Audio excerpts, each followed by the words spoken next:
I'm Will Hedrick. And I'm Jordan Schaffer. And this is Dog Ears and Timestamps, a book club podcast. Dude, and the verdict is in. It is. Yeah, man. So how's your weekend, though? Let's go with that. There's just work, and then the Super Bowl. Nice. Super Bowl 53 in Atlanta, Georgia. You enjoyed it? I did. It was good. I mean, I didn't watch it. It was good, though. Good game. Fun to watch. I think so. Awesome. I think that it's definitely not going to be the most popular Super Bowl of all time. It was the lowest scoring Super Bowl of all time. And that was because it was a defensive game. Both defenses were on point, and both quarterbacks struggled a little bit. Not that I'm the only true NFL fan that can appreciate things like that or anything like that, but especially with it being so, this NFL season was like the year of the offense. It was just absolutely insane because there was new rules in place that made it. And every year there's probably new rules that make it easier for offense. But this year there was some kind of critical ones.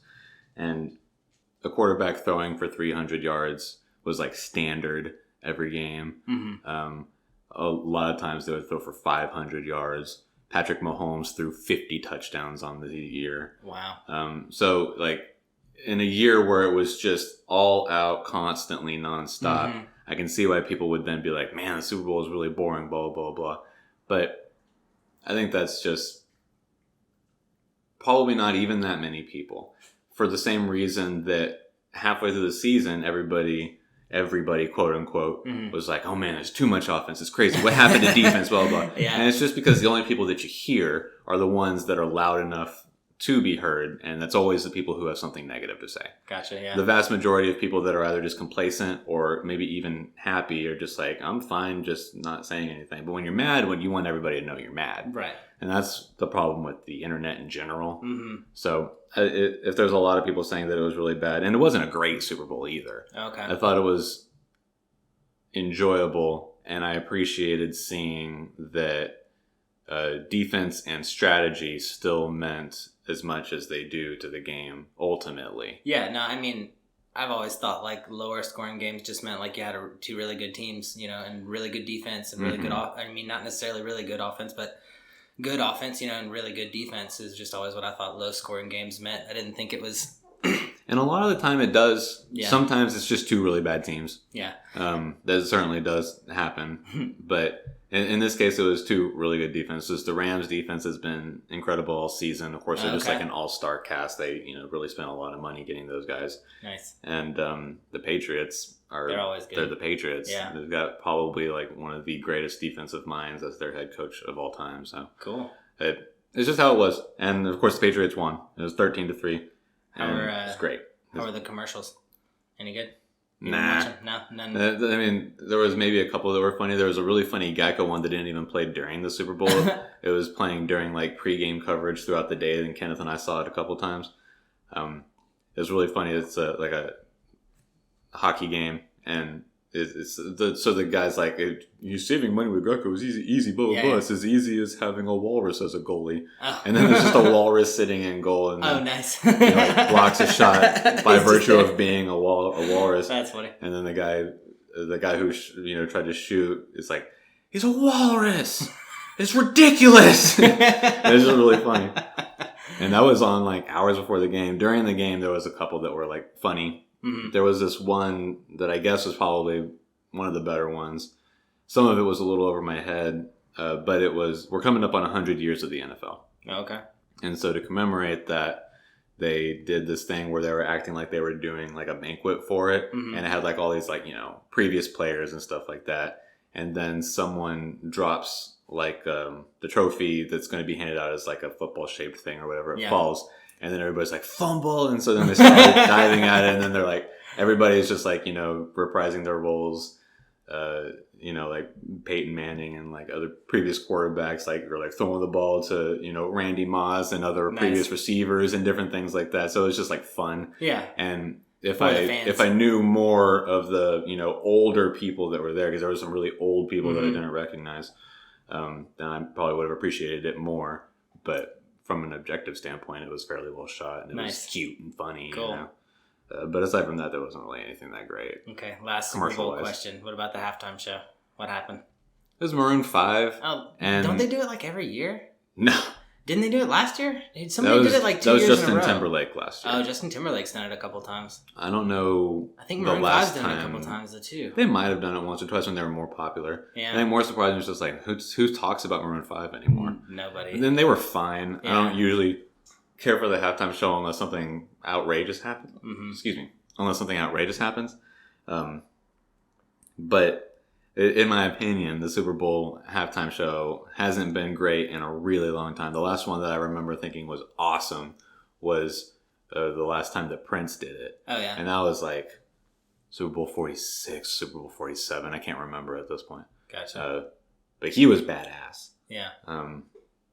Cole said it was kind of like that episode in SpongeBob where they had like the bowl, like that got like teased apparently as being like a thing that was gonna happen, and then they had a small section where they did like a clip from it. Oh, okay. And then some rapper who I don't know came in at that point. Okay. Probably a highlight of the Super Bowl halftime show was when another hip-hop artist who I don't remember his name right now. I know who he is. I think he's, if I'm not mistaken, he's like a big Atlanta music star. Okay. And it was in Atlanta, so that was part of why they wanted to have him come out here. But he was like in this huge mink coat, and he rolls onto the field in a Cadillac. Oh, nice. And like rapping in the car, and I was like, damn, that's ballin'. Yeah. That was probably the best part of the halftime show. Maroon 5 was fine, but it's like, yeah, just the Maroon 5 like medley, because they never play a full song, right? They run through like half of their catalog, like trying to hype everybody up, like these are all our hits, blah blah blah, and then whoever the guest star comes in does like whatever their big hit at the moment is, and if there's another guest star, then they do something, and then they all kind of like perform together for a thing, and then it's over. Yeah, so it's just like real quick, you catch a couple of highlights or whatever. So it's never awesome unless someone does something crazy like Katy Perry riding in on a giant lion or when Lady Gaga fucking bungee jumped in from the ceiling. Yeah, she's awesome. Those were the last two like huge things that I can remember like spectacle wise. Yeah.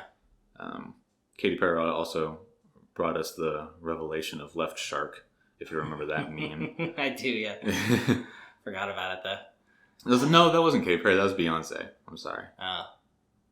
She's done the Super Bowl. Everybody's done the Super Bowl. Nice. Well, cool. Yeah, my week was just more of the same. It was pretty basic. I was planning on going to the ranch this weekend, but that fell through, and then just ended up working a lot, and then Ubering some nights. Watching a lot of Naruto. Nice. Catching up on that. That's where I want to get back to. Just watching a lot of Naruto. If I could stop having to do things on my day off, like we were talking about earlier, I guess. Yeah. But, God, I need to get caught up on other things that I'm trying to... My problem is I try to do too much. I'm trying to intake too much media. And then even before we were doing this, I would have trouble keeping up. And now that this takes up like 2 solid days of my week, I like have way less time even now. But, it's like, how do you complain about having too many enjoyable things to do? I really shouldn't. But at the same time, I want to, and it stresses me out that I can't. Right. Speaking of like podcasts and us like, I don't know, I work close to the Rooster Teeth studio, which is kind of cool. I didn't know that. Mm-hmm. And I was they're over at Stage 5 in that very general area. Yeah.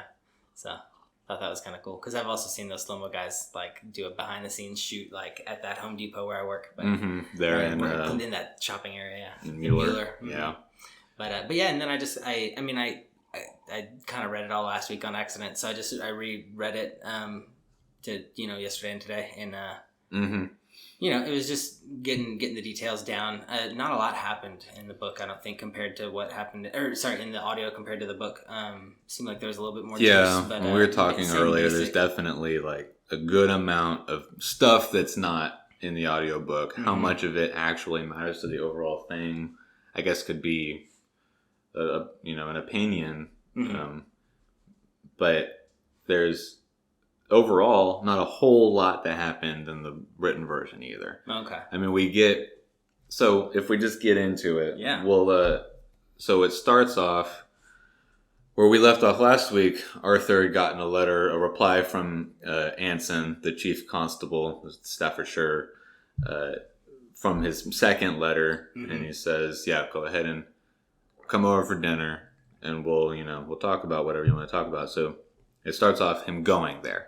And it's an Anson section, so it's from his perspective. Yeah. As much as, the other ones are from anyone else's perspective. Right. And like we talked about earlier, I don't think that this was in the audio. After talking about it more, I really don't think it was, because you said it was just them kind of arguing about From what you remember and from what you went over in your notes, it sounds like it wasn't at all. Yeah. So... maybe some details got spread throughout other sections of what you had, but... by and large, it sounds like you didn't have any of it. Yeah. What do you think was like the biggest draw away from that? The biggest thing, I think, is being able to finally get in Anson's head. Okay. And see the way that he sees it. Because there's still definitely the possibility that he's a racist. Right. Or that even if he's not a racist, that he's got a subliminal... prejudice against the Adelgees for their race, or maybe even just their position in the town, or whatever it might be. He might not actively be thinking they're foreigners and I don't like them. He might just see they're different and I suspect them. Something more mild. Yeah, just as harmful, but Yeah, it might not be. He's not tying a knot to hang them or anything like that. He just has a predisposition, an unjust predisposition to not like them and be against them. Yeah. So at the very least, we can see that. And he's also kind of given like the personality of an old cop that sees things in a very practical, need to do cop way. Where there's one point where he says, probably everybody in this town has broken the law at some point, and some of it doesn't matter, some of it does matter. We're just trying to do what we can, and what we can do is determine that George did this, and so we move forward with that. And that's the sort of attitude that you see sometimes in different procedural TV shows and stuff like that, where there's an asshole chief or a cop from a different precinct or something like that, and he's like, well, we got to just get him because this is the clue that we, it's him. It has to be him, and we've got to put something on this case, because at the very least, if we don't solve the case, then we lose face, and how are we going to then solve more cases? And looking at like a big picture and a practicality to cophood rather than Arthur's idealistic view of justice. Right. Okay. So there's some sympathy in that approach. I can certainly sympathize with everything that cops have to face in their job back then and now. It's certainly not a job that I don't think I would be cut out for. Right. But then at the same time, you can see how stubborn he is and how blinded he can be because of that point of view that he's now had for the 20 years that he's already been on the force. Well, also admitting you're wrong too after putting him in for 3 years. And then having some writer, Yeah, he very much is like actively telling Arthur, like, maybe you don't know anything about real crime, right? Coming from where you must come from, the life that you have now. You certainly don't know anything about this town. Right. And, so there's a lot of that back and forth. And they're arguing for probably like 15 pages, it feels like. Maybe not that much, but a lot. Well, yeah. And Arthur kind of... And he also has a lot of good points about different things. Or at least he's able to Anson does? Bring up a good retort every time Arthur brings up one of his points. Okay, so they go like over the case, kind of like... Kind of, yeah. Arthur wants to... Like why he wasn't so bloody or what? Yeah, and different things like that. Okay, I don't remember some of the finer points because I read this chapter like maybe Thursday night. Oh, nice. Hoping that I could spread it out and get ahead of it. And then I didn't. But well, yeah. So I'm a little more further removed from the Anson section, but well, it doesn't seem like it was crazy important, but it does seem it's not critical, but it gives us another window into everything, which is important too. Just certainly, given the way that everything ends, which obviously we'll talk about that here, probably not before too much longer. Yeah. But given the way that everything ends, I think it's important to have been given multiple windows into everything. Right. I think it would have been it would have been interesting to see a bit more of a side that's like not necessarily against our heroes or whatever, but just the other perspective. Because when we went and had the interview with Dr. Butters or whatever, he was cool and he had a little bit of pushback on everything, though he sympathized with the different points. He He was like, I just go off the evidence that I'm given. I can't make any assumptions on anything. Right. So he's like the pure science point of view. And so that was cool. So I was just, but I guess it wasn't, it was kind of like that, but it was like trying to make somebody admit that they messed up.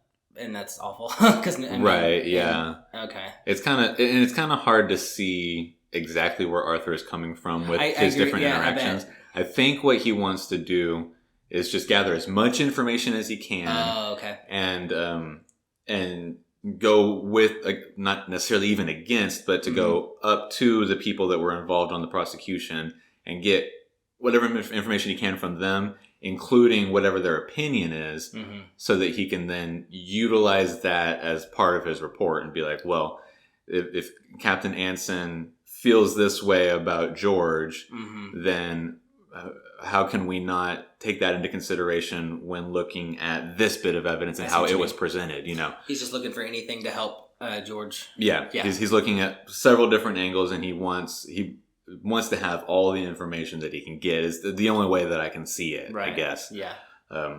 But so then after that, Arthur is pretty angry and perturbed after the interaction, because short of starting a fight in another man's house, he kind of doesn't think that he can do anything in this interaction. So he's like super angry. He's sort of like fuming, and is sort of quieted by Anson. Every time he tries to say something, Anson says no, because it's like this, and you have no idea what you're talking about. That's got to be frustrating too, coming from. Well, I mean, I'm sure Anson said it too, but coming from where Arthur did come from, like, I'm sure he's used to people listening to him being the word of authority, being the writer, being right. And the thing is that where Arthur came from was from a poor house with a father that was constantly in and out of trouble and health concern.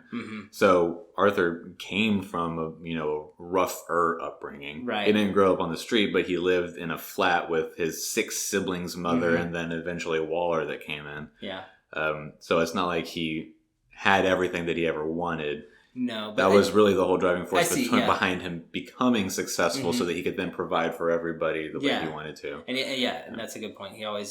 That was a big So he was probably sitting there like, no, I didn't come from privileged childhood. You can't talk to me like this. But he didn't say any of that because now he's a gentleman. And that's kind of what I was thinking too. Just the fact that he is such a gentleman now, and so like.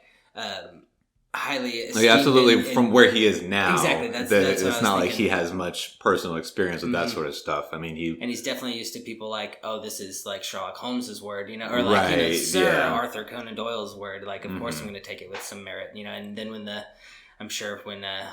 Anson was like, no, that's wrong, he was just like, what? Right. Yeah. Did you not see the Sir? Taking it back to some degree for that reason. Yeah. Yeah.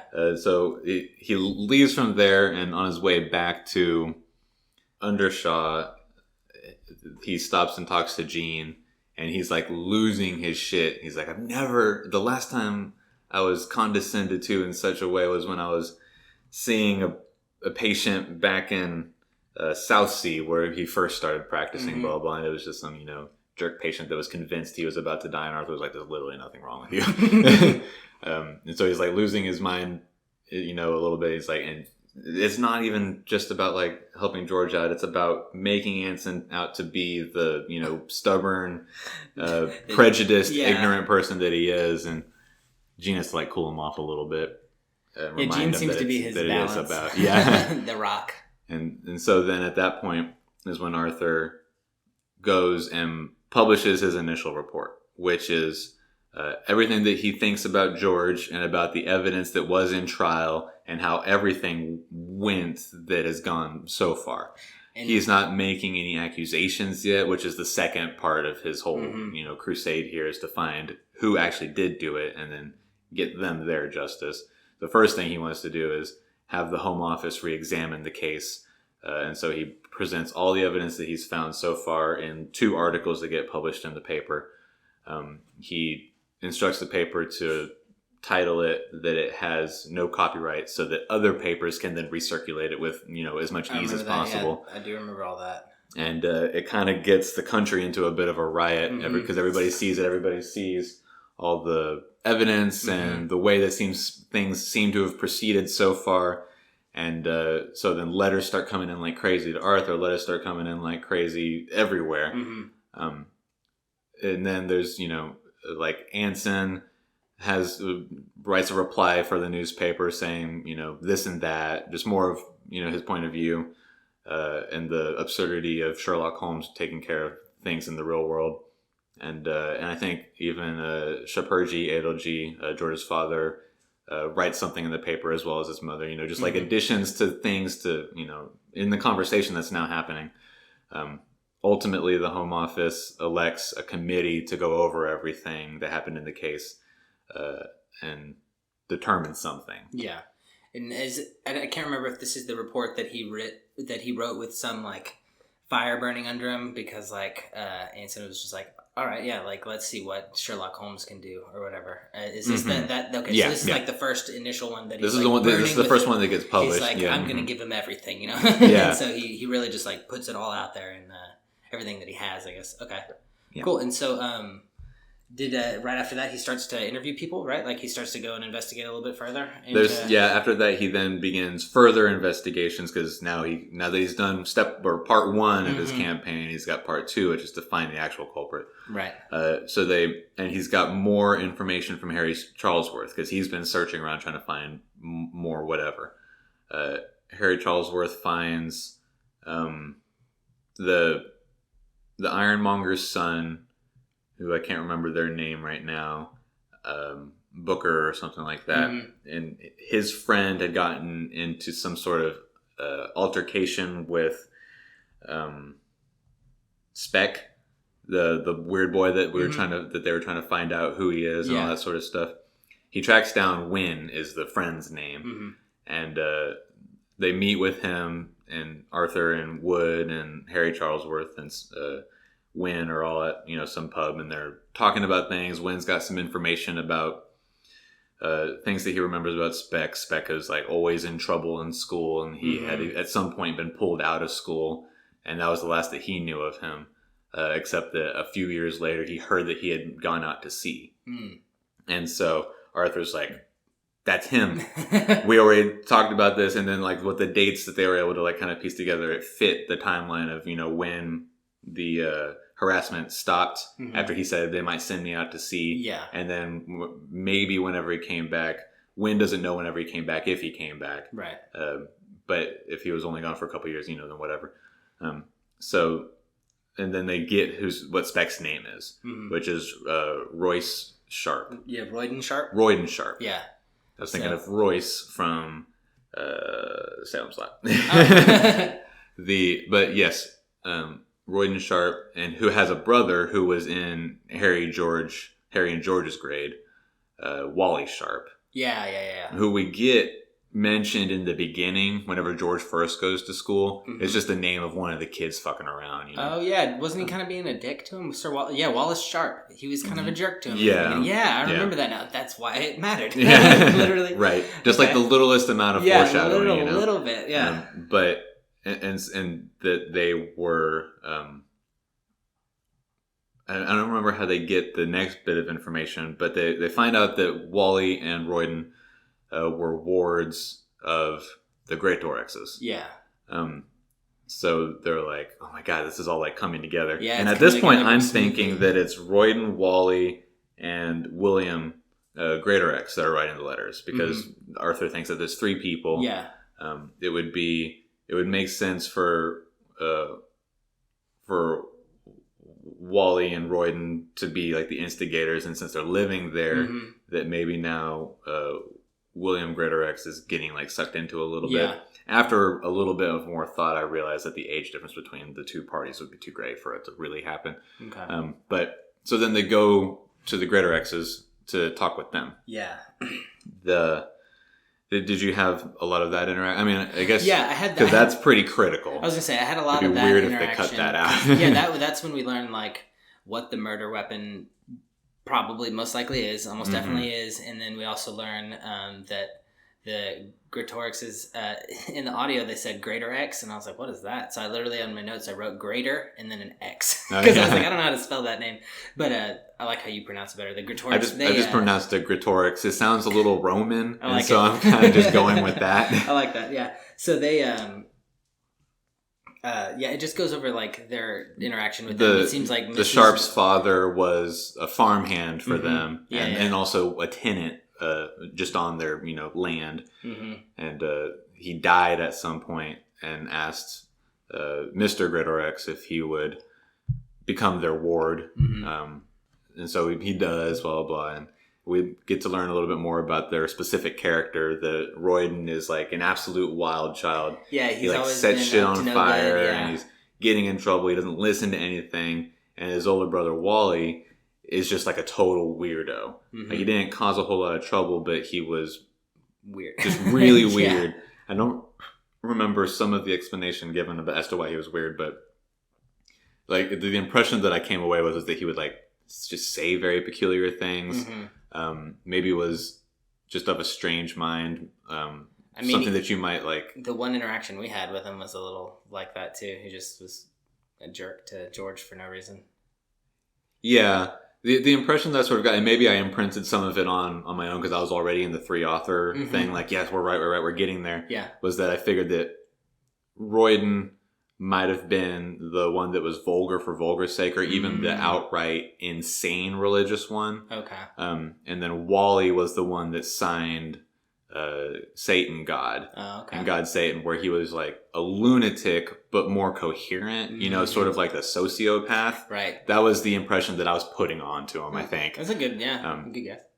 The result of this, like you said, is they find out about the most likely murder weapon. The horse lancet? Yeah. Right? What's a lancet? What does that mean? A lancet is like a tiny lance. Oh, I think is like the literal definition. Okay.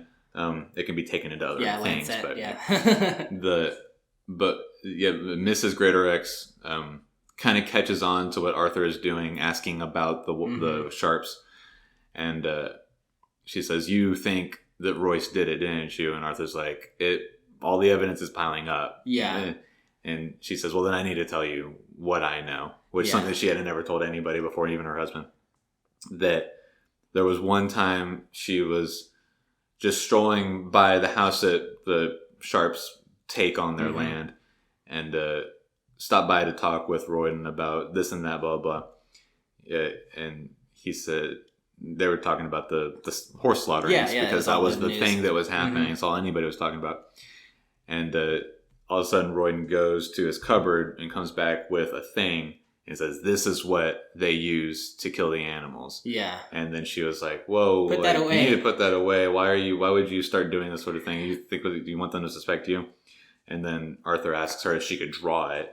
She draws it, shows it to them, and then Woody is like, "I would bet my year's salary that that's a horse lancet." Yeah. And something else that they learned while they're there talking to him is that at some point they sort of cut Royden off. They were like, "You've got to go because you can't stay in school and you won't hold down a job. You're being crazy." And so Mr. Greatorix got him signed up on a ship, which was at the almost exact time that the harassment stopped. Yeah. And so he goes out on a ship. It's like it's just, I can't remember what the first ship was. He does that. And then he gets on with a second ship, which is a cattle transport ship from England to the States. Yeah. And he comes back from that and seems like a changed person. It's like a job that he held down for 4 years or something like that. He gets his third mate's certificate, things like that. He moves back into the farm, gets married. Seems like he's finally got his shit together. Whatever wild child thing is done. But knowing all that, it fits the timeline that Arthur's created for, how the author must have done this and that. He also ships out from Liverpool, which is the deduction that Arthur comes up with whenever the author must go to sea. He left from Liverpool. But him having worked on a cattle ship, he gets experience with animals. Exactly. And he can steal the horse lancet from the cattle ship whenever he comes back. Yeah, those are all reasons too that Mrs. Gretorix or whatever didn't want to tell the police because they were so ready to like convict anybody. In the same way that they just jumped on George, they could have jumped on anybody. Exactly, and she just didn't want to contribute to the rumors. And she had a relationship with Royden, so it's hard to blame her for not wanting to tell on him. And then also she talks about how like there was a big commotion of the gang activity that was going on in the town at the time, and how she couldn't be for sure, if maybe it was, George, or maybe it was one of the other people, and she just she just basically was like a point where like nobody knows anything, and everybody's saying everything, and if you meddle you could get messed with because there's a gang potentially. So yeah. So but you're right, I didn't even think about the animal experience with the on the cattle ship. That's for sure what that is. Yeah. And especially in an environment where animals aren't going to be comfortable or happy, they're on a boat. Oh, for crossing the ocean. Double good You point. have to be good at consoling them and getting them to calm down and trust you. That sounds awful. Noah would have had a terrible time. Right. I feel like I would get anxious crossing the ocean on a boat, and I'm intelligent. The animal is just like, what the fuck is this? For 3 straight months, however long it took to cross the Atlantic back then. And you got to bring all the hay, and what do you do with all the manure? Just toss it overboard. Yeah. I guess that's true. Ugh. But so yeah, that's pretty much like the whole thing. I think George or Arthur asks like, "Hey, did you think about telling them after George got convicted?" And she was like, "I thought about it, but I just didn't. The gangs." And he's like, "Okay, whatever." Just like basically, like I think the whole point of talking to them was we learn the murder weapon, and we basically confirm who our lead suspect is the Royden. The Sharps, Royden Sharps. Yeah. And potentially his older brother Wally, who went to South Africa at some point in the recent history in the past like 2 or 3 years, and is now evidently dead. Mm-hmm. The last thing that Mr. Gretorix says about him is that he up and went to South Africa. We didn't hear anything about him for a long time, but then maybe about a year or so, I don't remember what he says, but at some point fairly recently, they had heard that he had died. No real confirmation. It's not really their business. He, at this point, would be a grown man, so he's not their ward anymore. Mm-hmm. It's not like they need any sort of death certificate or confirmation from the Gretorixes. They just heard that he had died. Yeah. So he's, at this point, a dead lead, literally. Yeah, and but yeah, so I guess that's when I think they kind of leave. He tells, what's his... Wood. He tells Wood to go get Harry Charlesworth and figure out a way to get the Lancet. Don't tell me how, though. Yeah. I'm pretty sure people keep their doors unlocked, but don't tell me how you're going to get it. Right. So then he goes back home, and then Wood steals the thing. Like a week later, or however long later it is, Wood also comes home and gives him the Lancet, and Arthur's like, how did you end up doing it? Wood's like, you told me not to tell you. I'm not going to tell you. But I think, too, when he saw it, he's like, this is it. This is for sure what was used on the cattle. This is perfect. This is definitely the weapon. Because it's what it is. It's just like a long steel lance, and it's all dull except for one part where it's like a semicircle, and that's just sharp as hell. Yeah. And it's small enough that just like what happened to pretty much all the animals, it'll cut through the skin and the muscle, but not tear up any of the insides or rip any of the insides out. And so it's like perfectly fits everything that happened. Yeah. I think he intends to consult with the doctors that saw the animals and saw that and said, would this have done what happened, and see what happens there. I don't think he ever gets the opportunity to. Yeah, I know that at some point he talked at like kind of after like the whole case and everything, at least in mine, they talk about how like he tried to reach out to people to talk to him and see if they would talk to him again about different information to like help clear his name. They're just like, no. On the whole, the police are completely closed shut about it. Yeah, they're just like, we're done. Yeah, they won't provide any further information in any regard.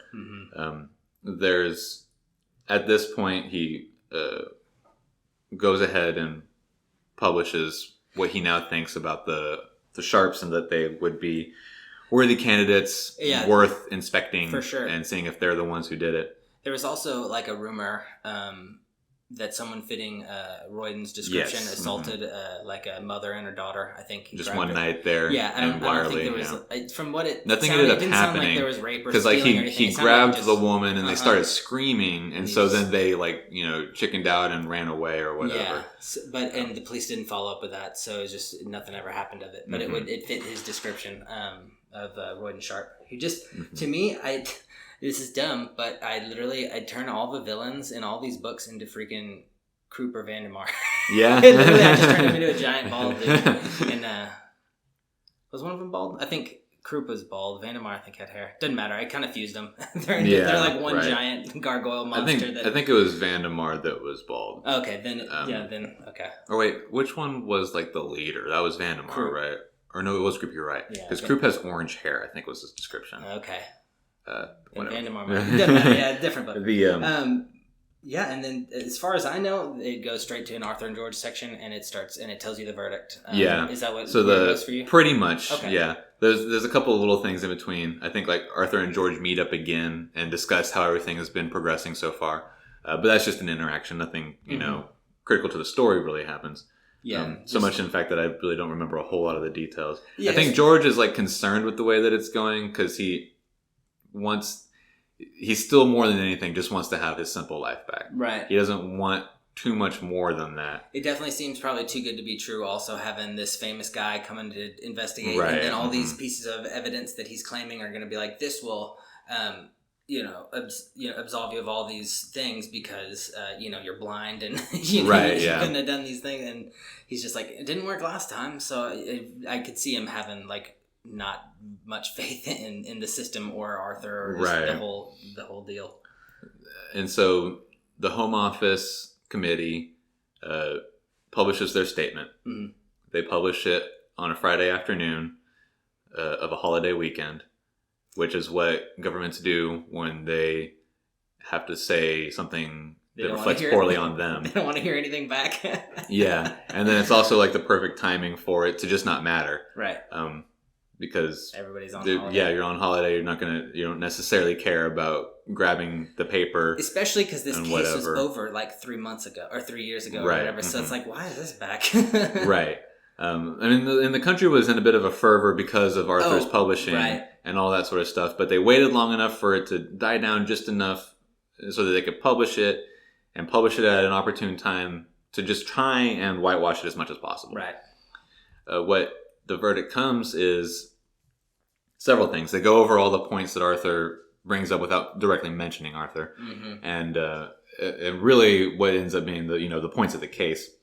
They think that the way that the prosecution and the police in general handled everything was subpar and at times self-contradicting. Yeah, in the paper it says that they wanted to find evidence against George and that they were prejudiced from the start. I think it literally says that they were prejudiced against George from the start in the article. At least that's what I read. That there was like a tendency to that, that it would be believable that would be what happened. Something to that effect. You're right. And so therefore, and then even just procedurally during the trial, the way that the prosecution both believed and didn't believe in the Great Wiley Gang as it suited them at the moment was just like, well, what the fuck are y'all doing? Y'all are obviously just using anything the way that fits you in the moment, which is, why is it evidence then if you also don't believe in it? Mm-hmm. They find George's eyesight to be inconsequential. Yeah, which kind of blows my mind because that seemed like basically like the biggest piece of evidence to me. Right. It seems like absolution is that he can't see. Yeah, how's he going to walk through like a cut yard at night? There's no lights back then like there is now. And how are you supposed to get close to a cow? Right. Yeah.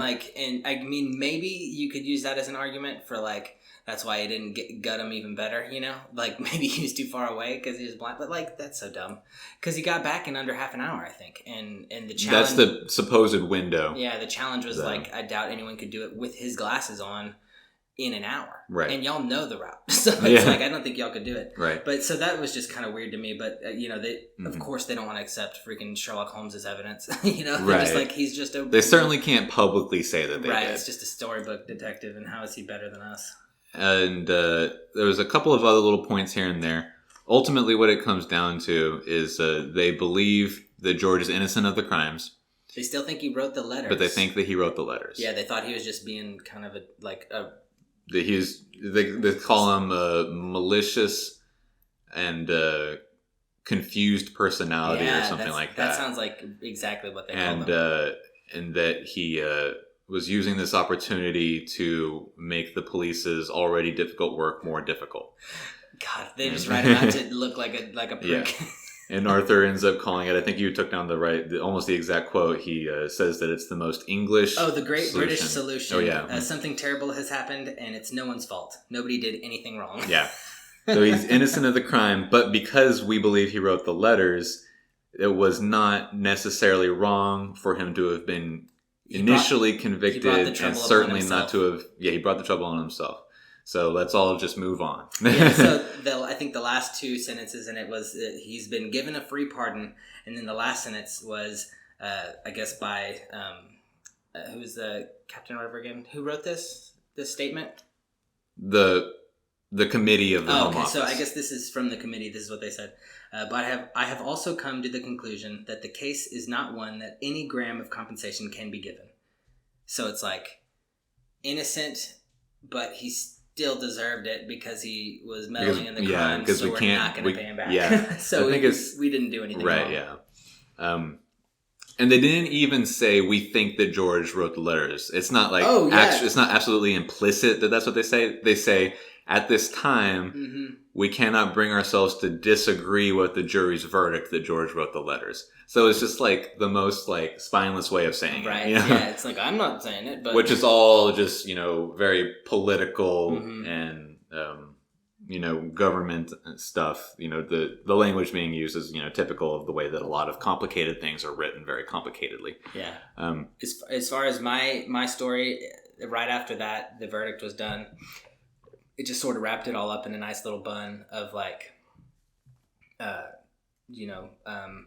they were both thinking like introspectively on the situation. Yeah, they're like reading it at the same time. Yeah, the town was accepting of George. They were like, okay, like we realize that you've been wronged. We're on your side. They the town seems to accept him back.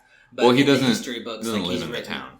Well, he doesn't live in that same town. No, because he still lives in London. Oh, because he's still effectively on parole. Then it must have been the people in London around him, like the people that he was just associated because everybody with. Knows who he is now, right, given the fame of what's happening and that it's Sir Arthur's championing him. But you're right. Everybody around him and everybody that he gets readmitted back to the role of law, and he can start practicing again. Yeah. Somebody that he had been working with said, "You can practice out of my office building until you can get some more money and get your own office back." And so while he reads everything from the verdict initially, he is like super distraught about it because he thinks everybody's going to still see him as a madman that wrote these letters and blah, blah, blah. But then after some time passes and as he just, within the weeks ahead or whatever, sees that everybody believes him and Arthur. Yeah. And thinks that, in the same way that generally speaking, a populace might not trust their government's decision on different things anyways. It's later on at some point more explicitly said that it is the nature of the British to not trust in their government. Oh, okay. And so, people believe in him and he sees that, okay, well, everything's okay. Legally, I can start practicing again because I'm no longer a felon. And the implication that the Home Office said of me being a madman is not believed by any of the people. So I can effectively get back to my life. Yeah. So, all seems pretty good. Basically, Julianne Barnes, right? That's the author.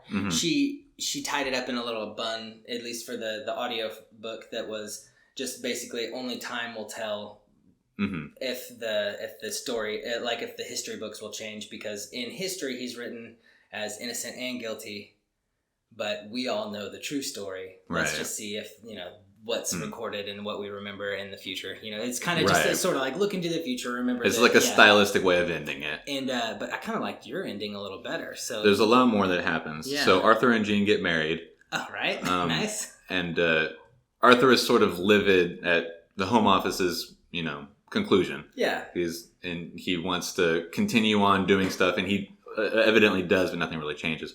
He wrote a book about it. Yeah. But what he ends up doing, Jean suggests, well, why don't we invite him to our reception? And Arthur's like, oh my God, that's such a brilliant fucking idea. And so, I knew there was a reason I had married. Yeah. And so they get married, and then George is invited to the reception and goes, and Arthur, as part of his speech, points him out and says, "There's nobody that I'm more proud to have here than George Ep6, blah, blah, blah." And so what this symbolically does is brings him out into the public eye as somebody that is being vouched for by Sir Arthur and is allowed into a class sort of gathering like this, and is therefore a person of society that can be trusted and is not a crazy person, blah, blah, blah.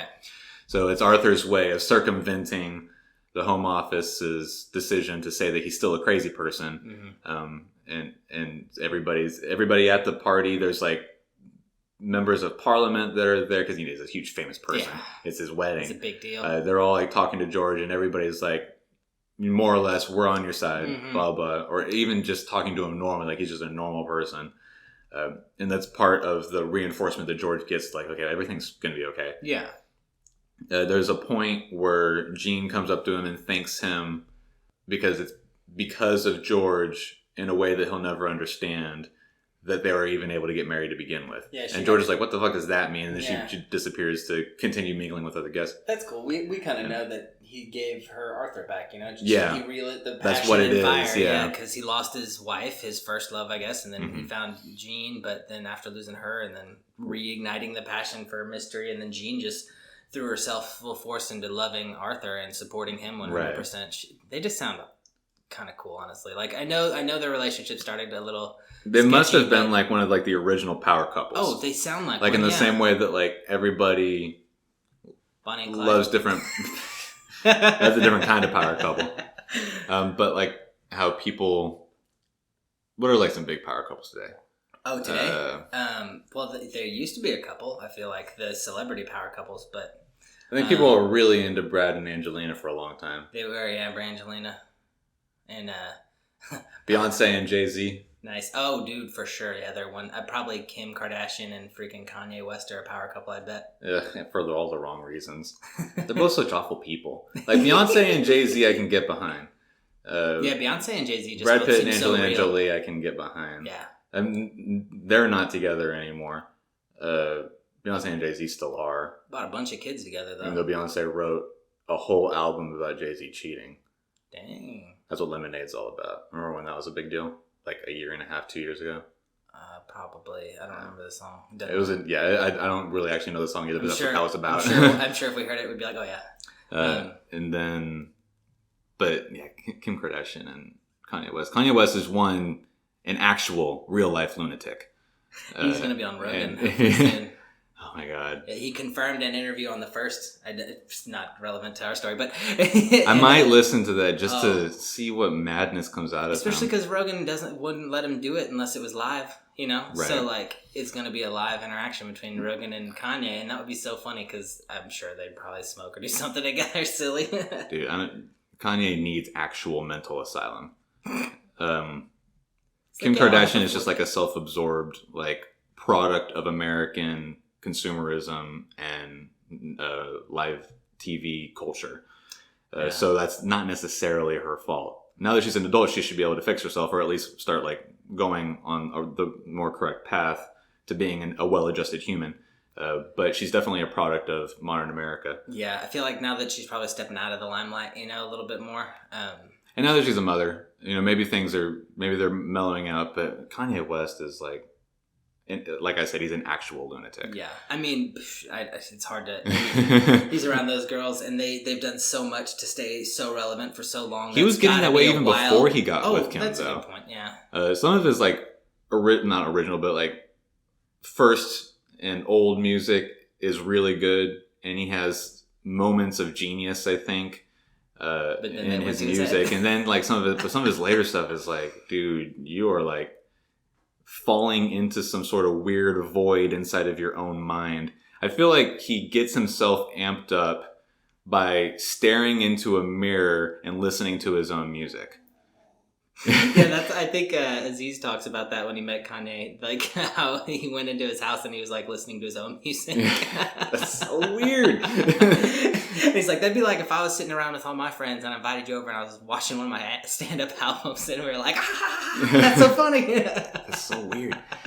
Whatever. Anyway, yeah, let's and then the last little bit of the So then endings. The The final chapter in the book starts with Arthur dying and George seeing it in the paper.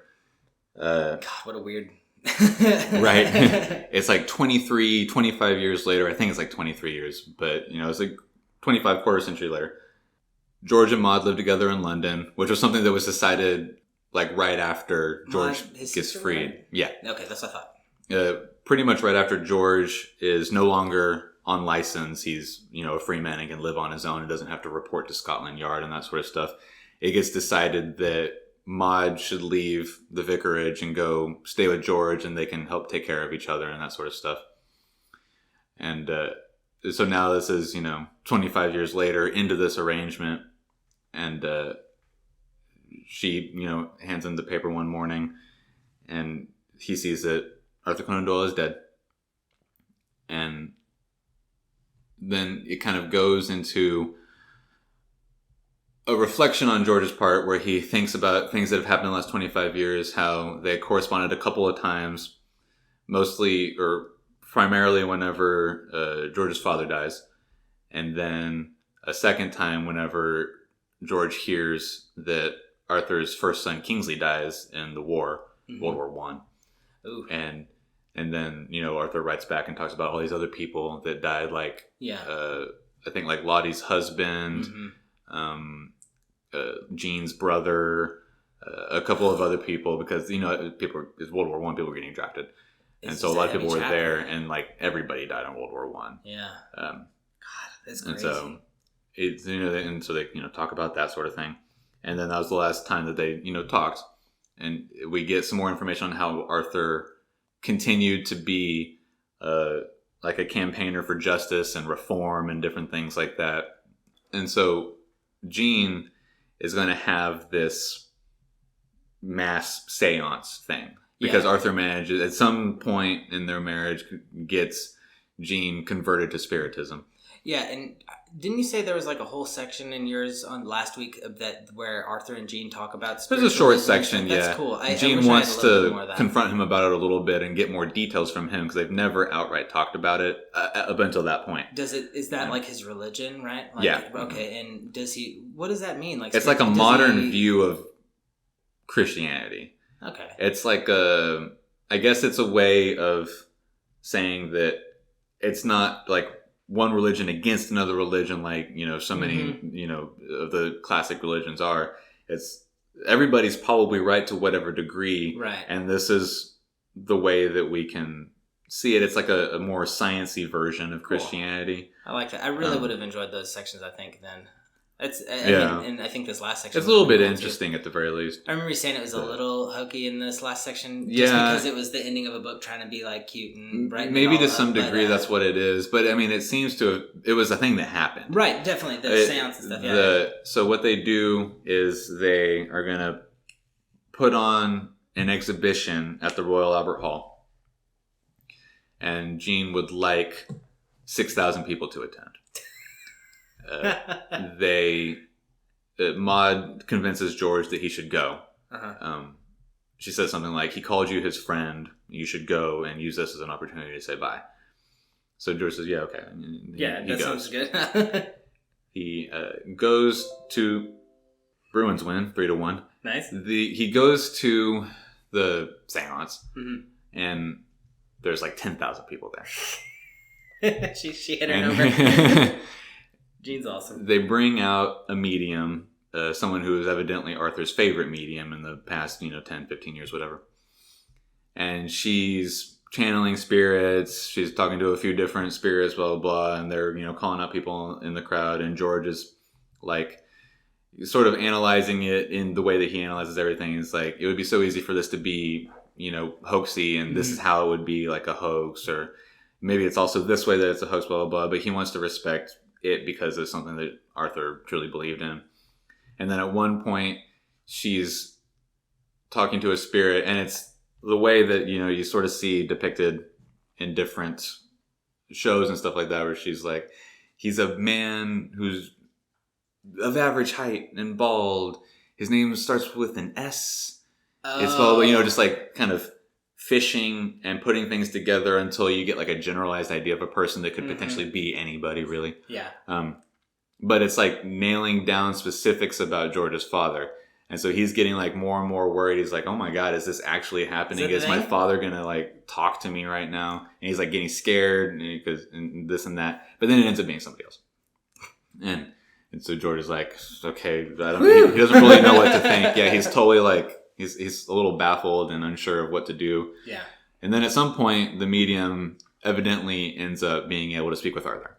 Nice. Which is what they're expecting. That was the whole point, was to have this not last, but I guess Arthur, in his view, would have said next interaction with Arthur, because everybody close to him believes that he was very ready to die and move to this next step, and therefore be able to immediately be a coherent spirit, not like a lost, confused one. That's why they brought up spiritualism, like the whole book, like just because the ending. It was something that he was preparing himself for, and throughout probably the last half of his life and stuff like that. So if anyone was ready to come to be able to make that quick turnaround, is probably him. Cool.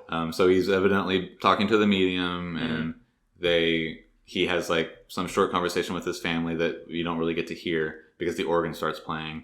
And then at the end of it all, as everybody's leaving the hall, George has like his binoculars, and because he's up like on the top deck or something like that, and he is looking at the chair that that was symbolic of Arthur's presence. And then it kind of ends, and it says, what did he see? What will he see? And that's the end of the book. Okay. What does that mean? What does he see? What did he see? It's a stylistic ending, just like your stylistic ending. It doesn't necessarily mean anything, but it's a cute bow tie on the end of the package that gives you at the very least a little bit of room to sort of imagine the next possible thing. Yeah.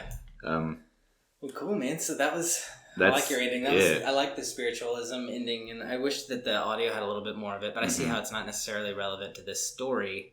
I think that it's a nice ending, and it wraps it all up, and it's interesting, and it's definitely a part of his life, which is cool. Relative to the story in the same way that the first chapter is relevant to the story. It tells you about the person. It's got next to nothing to do with the catalyst of the story, which is the harassment and the animal slaughterings.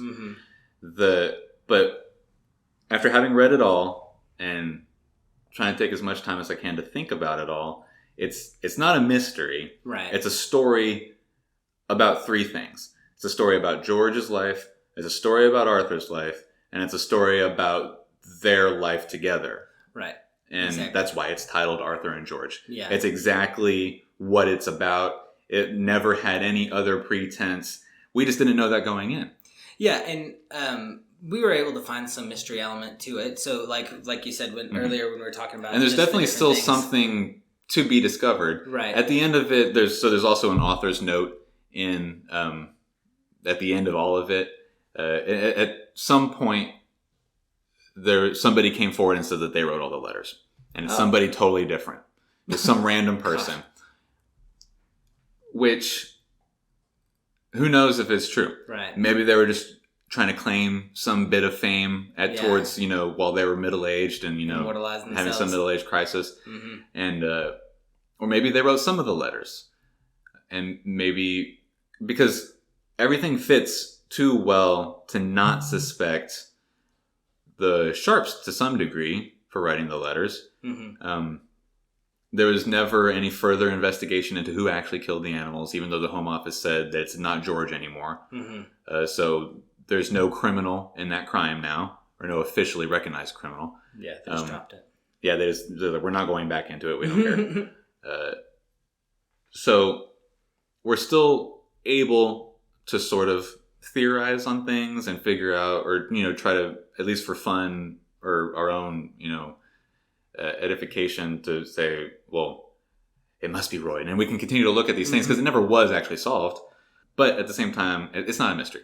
It's a book about two dudes and when their life comes together. Right. Yeah. And whatever mystery there was, it's just us thinking kind of out loud, like, I think it was the three of them, and then debating that last little author's note. Yeah, so I mean, there is mystery, and there is still mystery to be found, I'm sure. But you're right. I would agree that it's not your typical mystery. I think it's kind of just a... It's like, well, because it's like a real life mystery. Yeah. It's like when you watch Cold Case Files on A&E or whatever, you know, there are things that were never solved.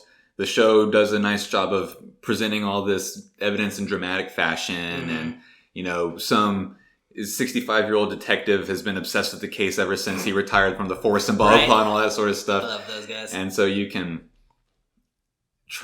you know, for, as you know, the point of those entertainment shows is to look at all that, come to some conclusion with yourself, debate with your friend on the couch next to you, that sort of thing. But it's all stuff that happened in real life, and because it's still an open case, or, you know, it's a cold case that never got solved or whatever, we never found out who, you know, like murdered Elizabeth Smart and all that sort of stuff. It is a mystery, but it's not a spectacular mystery that has a spectacular conclusion. Right. Like a fantasy novel does. You right. know? Yeah, exactly. And I'm sure that's probably what I was holding it up to, just especially after coming out of Salem's Lot. I was just like holding it up to this really high fantastical ending, when it's like, this is just literally the history, and it's done up a little bit to make you sympathize or desympathize make you partial to certain characters and the story and stuff. So I enjoyed it. All in all, I think it was a good book. Not a mystery, probably. There were points where I didn't know.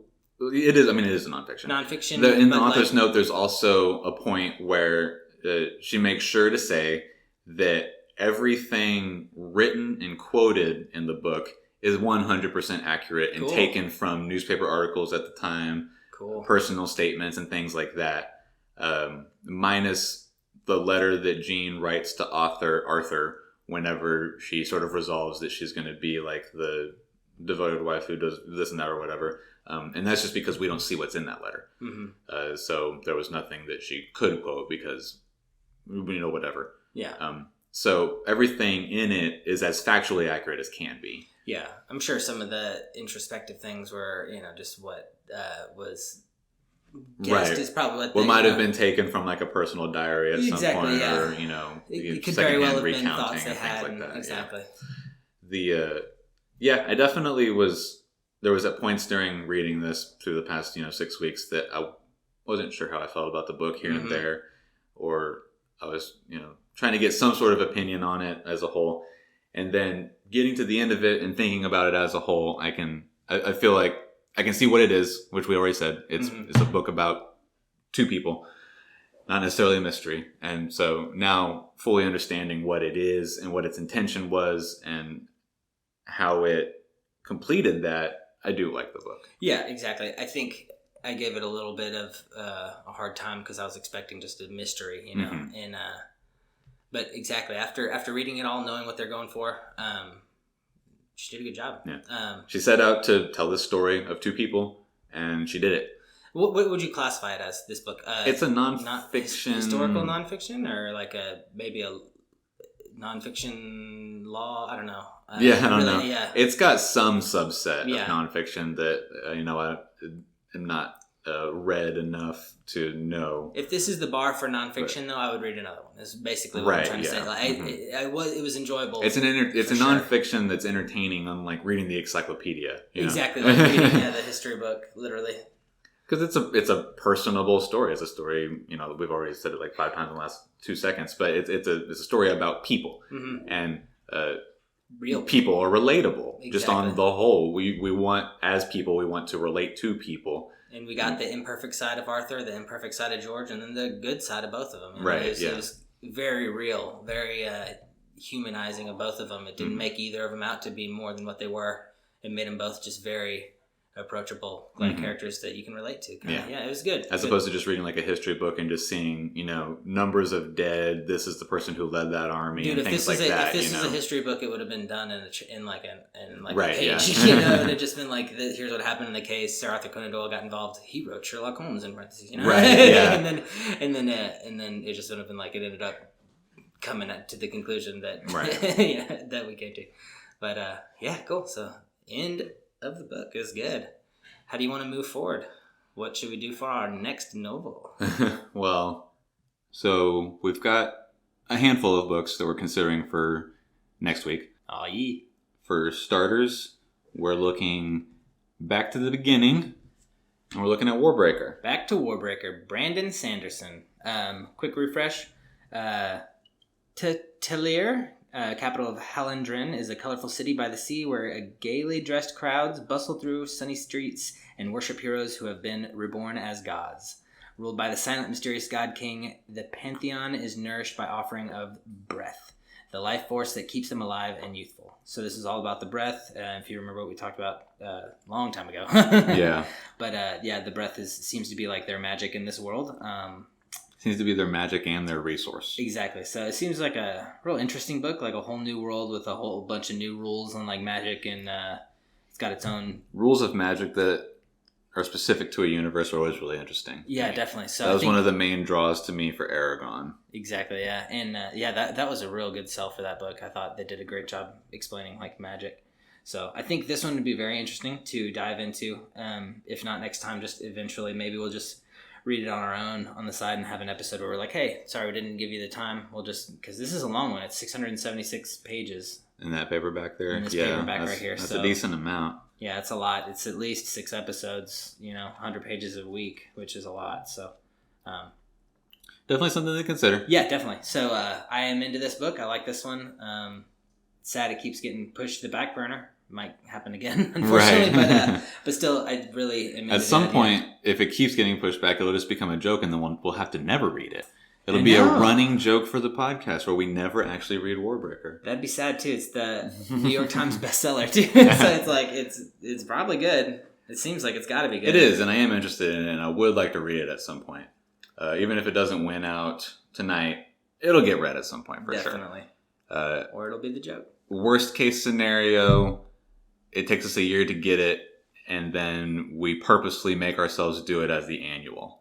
That would be okay. So there's that. Okay, Warbreaker on the table. We've got another option, one that I decided to just bring to the table. It's been coming up a lot lately for me in life is Watership Down. Nice. There's Amazon just did a series on it for Prime Video or whatever.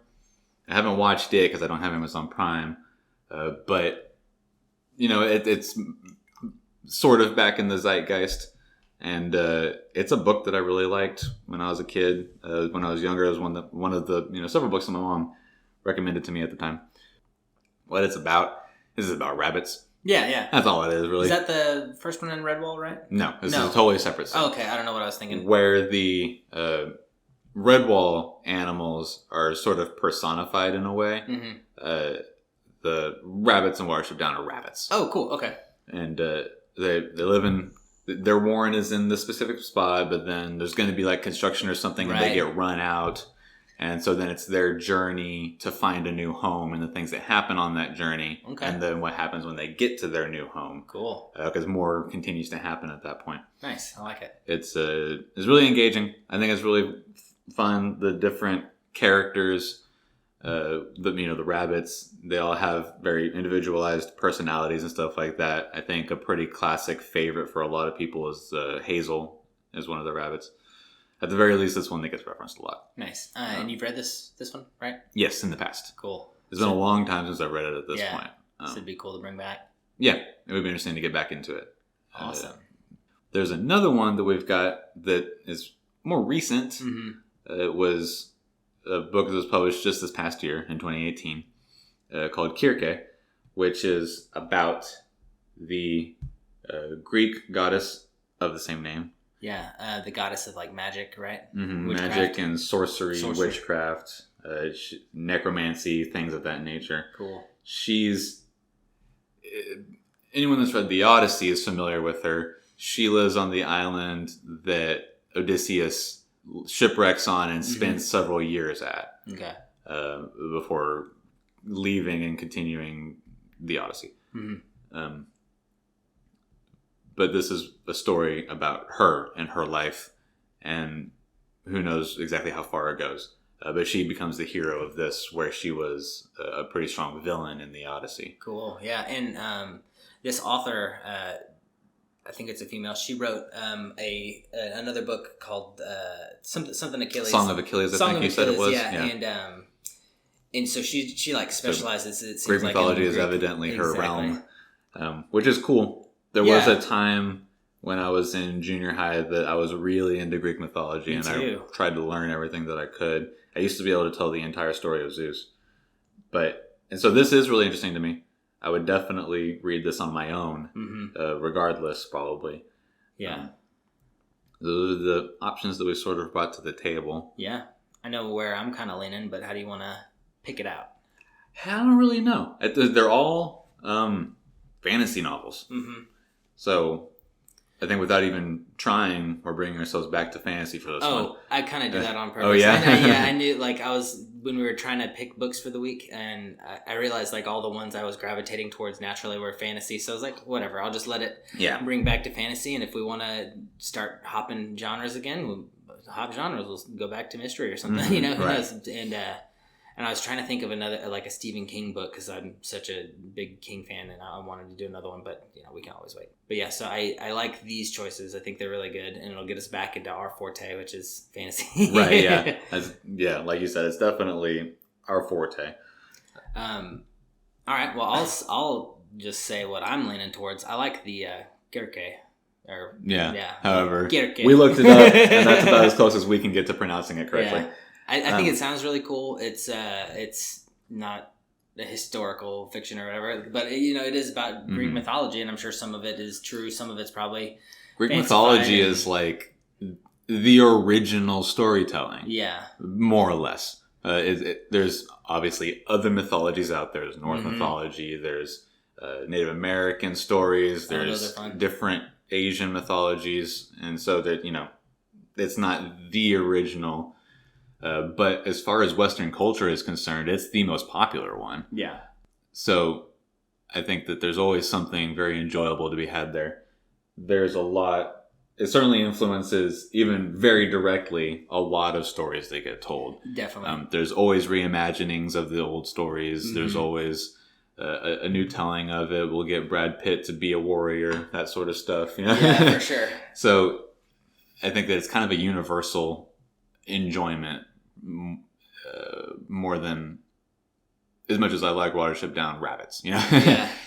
I think it's also a strong choice because it's recently published. Yes, and it was in like every list for books of the year. Like I typed in best fantasy books of 2018, and it was on that list. I typed in best books of 2018 and made it to that list. Mm-hmm. The author had written, like I said, that Achilles the Achilles one, and the Song of Achilles, and that was a New York Times bestseller. So like this book got really high ratings. The other one that she wrote was like a knockout. So. This one's kind of cool. It's got a strong female lead. I don't read too many books with strong female leads. And it's on purpose, but it's a story of a relatively lesser known character. Usually when you think about Greek mythology, you think about first the Titans, and then their overthrow by their children, which became the gods, Zeus and them. And you think about maybe some characters a little less popular than Zeus and Poseidon and Hades. But there's this is not a character outside of the Odyssey and outside of real Greek mythology nerds. This is not a character that someone might have any reference for or knowledge of. So it's interesting I think that it'll be interesting to be able to see from a perspective that's almost never been told before, I'm sure. Yeah. On something that we're familiar with to varying degrees. So I think that is a pretty strong choice too. Yeah, I like it. I think it'll be good, and we'll have a lot to talk about. So at least one edition of it is around 400 pages or so. So it's set on Amazon. We could probably spend about 5 episodes on this. Maybe we can knock it down to 4. It really depends on how it's broken up as chapters, of course. Yeah. What we'll say, let's go ahead and read Kirke. Yeah, down. I just bought it on my Kindle, and for the first episode, next week we're going to cover through chapter 8. All right. It's about, in the Kindle version, it's 88, 89 pages. So, a little over 10 pages a day, give or take how quickly you read and how frequently you actually listen to the podcast. So, chapters 1 through 8, and we'll continue on from there. Yeah, sounds good to me. I'm excited. This will be a good one. I'm really excited too. It's been a long time since I've read anything like this. For sure, me too. Or even watched anything like this. So I think this is going to be really cool. I'm excited for that. we'll see if we can. The last couple of books have taken us a long time to get through. Mm-hmm. Depending on how easily this flows, maybe we can cut this in 4 episodes, something like that. Because while it's enjoyable to take our time with the books, I think it might be good to be able to keep up a decent pace. Yeah, that way we can keep things changing depending on, if we like or dislike or just, want to read different books or whatever. Mm-hmm. So that's a good idea. Yeah. We'll read those first 8 chapters, and then we'll see y'all next week. All right. If you are looking for the book, it's pronounced Circe. It's spelt Circe, and it's by Madeline Miller is the author. So look for that, and that'll be how you find it, because just saying Circe could be anything, really. Mm-hmm. It's already a different language.